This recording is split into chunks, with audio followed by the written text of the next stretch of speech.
Okay, she got the crib upstairs and assembled it.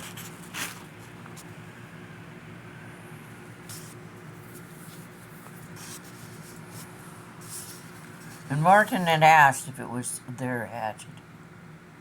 I don't know, I said against his chest. Martin sleeps in pajama bottoms only. He put his arm around me absently. His chin rested, gently rubbed the top of my head. I hope it wasn't, was all he said. She didn't do it. Why do you think that? He didn't sound upset, just curious. She wouldn't leave her baby, right? And she wouldn't leave all her stuff, right? Either. But her car's gone. Not the one Craig came in. That was Craig's car? Martin didn't bother answering. Of course, Craig had gotten here somehow. He hadn't dropped from the sky. Not the scenario was unknown to me. A body had dropped from the sky into my garden the year before. It seemed unlikely it would happen twice, even to me.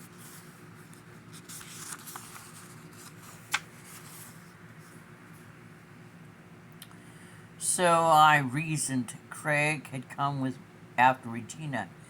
He'd been in his own car. Maybe Regina had left him, and Craig wanted him to come back. They quarreled, and Regina took the hatchet. How did the hatchet enter the picture? Where had it been before it landed in the middle of Craig's head? Okay, ignore that mental image. Say Craig had been threatened and Regina had threatened Regina with the hatchet. He'd gotten out of his car. Come back to me or I'll kill you. And she got it away from him and killed him with it. While he stood passively below her on the stairs. And then she wrote a note to her uncle and fled, leaving her baby to the care of whoever walked in the apartment door. Okay. Craig had brought a friend with him who had taken a lech to Regina. His friend got a hatchet and killed Craig and abducted Regina, but didn't want to be burdened with Hayden. But the friend didn't even know there was a baby. So to save the child, Regina had snatched a moment to stash Hayden under the bed. I thought that scenario covered everything, relayed my theory to Martin. That would exonerate Regina, he said, sounding as if that were a very remote possibility. He seemed a smidge more hopeful, though. I'm sure she left because someone forced her to. I can't believe she'd leave her child.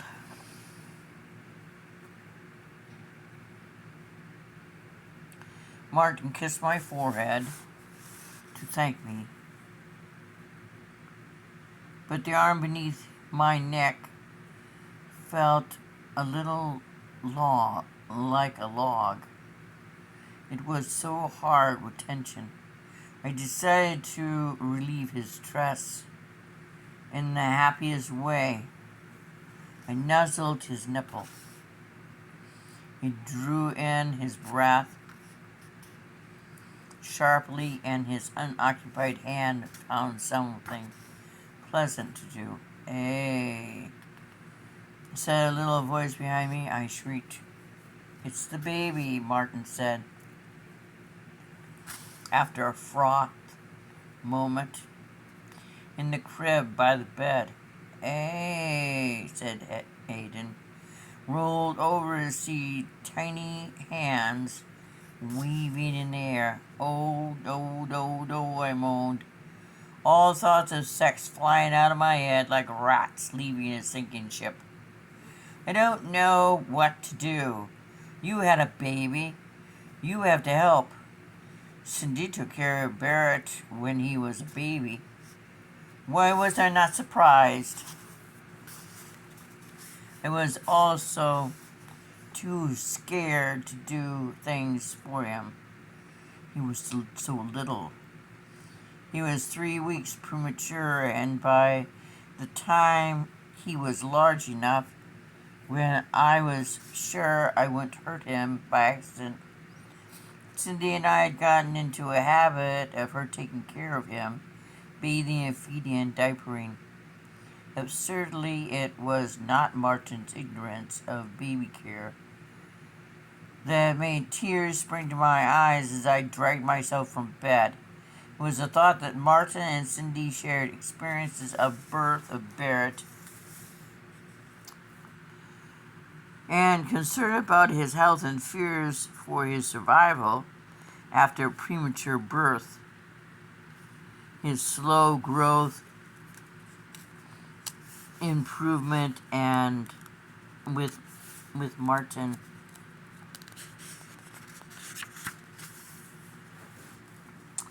Cindy watching as parents. All this he'd had with her, and I would never have with me. I hadn't even been jealous of Cindy before, and I certainly picked a bad time to start. Already feeling tired, I hoisted Hayden from his portable crib. Surely he'd gained weight during the night, and laid him on the bed beside Martin while I found my bathrobe. When I turned back, Martin was propped on an elbow, looking down at the baby, his fingers extended for Hayden to grasp. The baby was regarding Martin solemnly. I stood for a long moment looking, feeling my heart break along several different fault lines. I turned away to pull my mass of wavy hair back into a ponytail and secure it. Hayden had showered tediously to grab. He had showed tendency to grab and pull the night before, and I had enjoyed the experience. I tried to slash the black velour robe and cautiously bent down to lift the infant from the bed. How old do you reckon he is? I asked, startled to think I didn't even know this child's age. I have no idea. Martin stared at the baby, running some comparison in his head. He seems a little smaller than Bubba, Lizette's kid. He did to me too. Maybe a month, I hazarded. He shrugged his bare shoulders. People ask, I said. And to my ears, I already sounded tired. People always do. Oh, God, Martin rolled onto his back, pressing his hands against his face as if to guard it from the world. Better call Cindy, I said, trying to sound matter-of-fact. Regina's halfway implied they were close. Maybe she can tell us some more about this baby. Maybe she knows how to contact Barbie. I went down the stairs carefully, holding up the nightgown and bathrobe with one hand while pressing Hayden Hayden to me with my free arm. I was relieved when I reached the bottom safely. Felt foolishly optimistic at this good omen. There was a discreet tap at the kitchen door. Now, this knock was unmistakably my mother. I canceled security and opened the door. My mother, Ade Bradle Teagarden, Queensland, is 57, stunning. She is a Lauren Bacall on the good day. She is sharp, smart, and by her own efforts has amassed a small fortune. I love her. She loves me. We live on different planets. Have they found the girl? Mother stepped inside. The girl would be Regina. No, not that we know of. I just got up, I explained necessarily. Martin's still in bed. She glanced up at the clock. It was already 9:30. We had a late night, I reminded her. I called Mother as soon as I could after the police arrived so she wouldn't hear our news from someone else. Mother held out her arms and made a peremptory gesture. I gave her the baby. Mother had 3 step-grandchildren now, and to my amazement, she was very fond of them.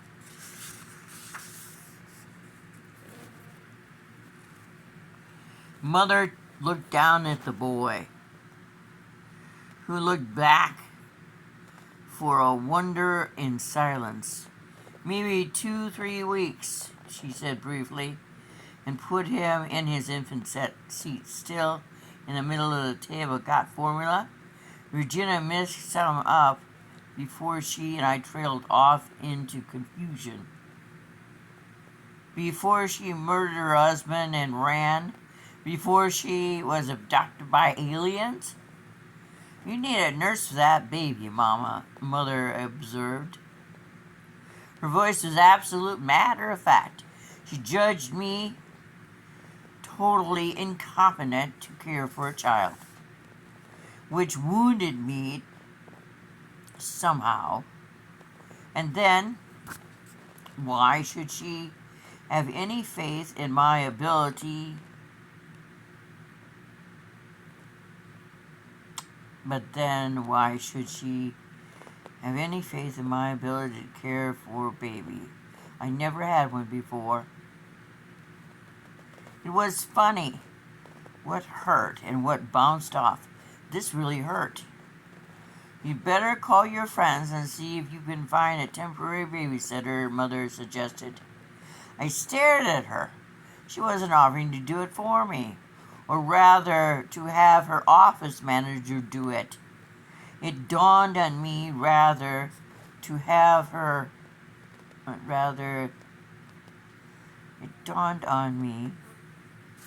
that all was not well with Mother. I'd been so absorbed in my own problems that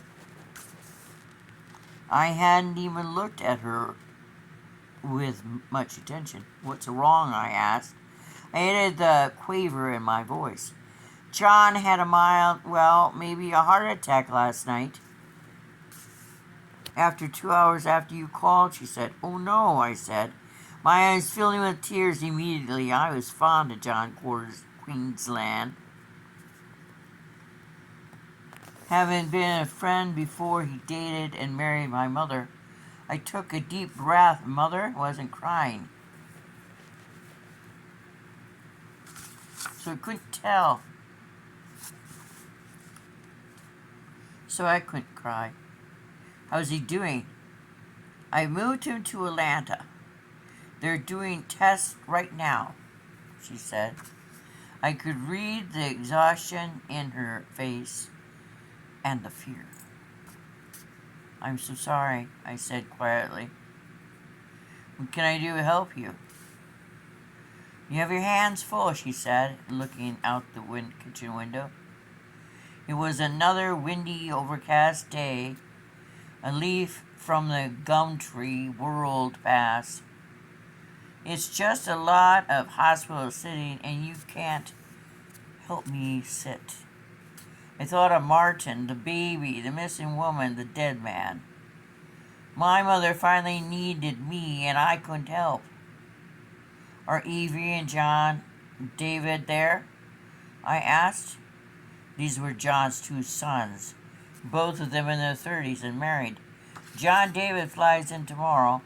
Melinda is going to meet him at the airport and get him to the hospital. There's something she can do with the kids in the car, she said. Mother smiled briefly, and I saw with a kind of unworthy pain that she had become her very, very fond of Melinda, Avery's wife. What's the prognosis? I asked, dreading the answer. Behind her back, I noticed Martin standing in the doorway. I didn't know how long he was there. We don't know yet, Mother said quietly. He's been conscious on and off. He's in some pain. Don't worry about us, Ada, my husband said, and moved until he was at my mother's side. He gripped her shoulders. Her hand came up briefly to cover his, and then they were retreated back into more comfortable personas. Well, we'll be fine. We just have to get this straightened out, Ro, Mother said, as she picked up her purse and went to the door. This is just an awful lot of trouble at one time. I realized she was half apologizing for focusing on her husband, or at least extending her regrets that my trouble was not her only concern. We'll all get through it, I said briskly, trying not to cry. I'll be checking with you later. Tell John I'm thinking of him. She nodded. She scrawled John's hospital room phone number on a sheet of paper and handed it to me. After Mother left, I sank down in the chair and put my head in my hands. If the baby started to cry, I just couldn't bear it. The baby started crying. I focused myself up to the refrigerator, crying as I pulled a bottle from the shelf and popped it into the microwave. That I was almost willing to forgive Regina for. Everything. If she could just return and leave again with the baby. Martin had made coffee. I noticed he was dressed in his khakis and a sweater, about as casual as Martin gets in day wear. He was staring out the window, sipping from a mug, looking like a Land's End ad. I was still in my velour robe. My hair was trailing down my back in a cascade of waves and tangles. I was in a very tense mood. Hayden, still dressed in the same red sleeper and a diaper that had undoubtedly dirty, was yelling. Pick up the baby, I said to Martin. What? He said, turning to me with an automatic smile. I can't hear you. The baby's crying. I hadn't had a cup of coffee. Pick up the baby, I said. Martin was so surprised he put down his mug and picked up the baby. I took the bottle from the microwave and shook it. I tested some formula on my arm. It was the right temperature. As far as I could tell, I handed the bottle to Martin, who had free his left hand to take it. I left the room. I stomped across the hall, or at least I tried to. But stomping is uphill work in fuzzy slippers. I stuck John's hospital phone number in the desk telephone. I flung myself down sideways on the red leather sofa. My back braced against one armrest and stared out the window at the nasty, gray, cold, windy day. That was exactly how I felt inside. I fumed. Nasty, cold, and gray, maybe not windy, but that my rage turned into something much more immediate. As I had popped, a head appeared between the back of the couch and the window. It was a head of a young man, a blond, handsome young man, and his expression was groggy. Oh my God!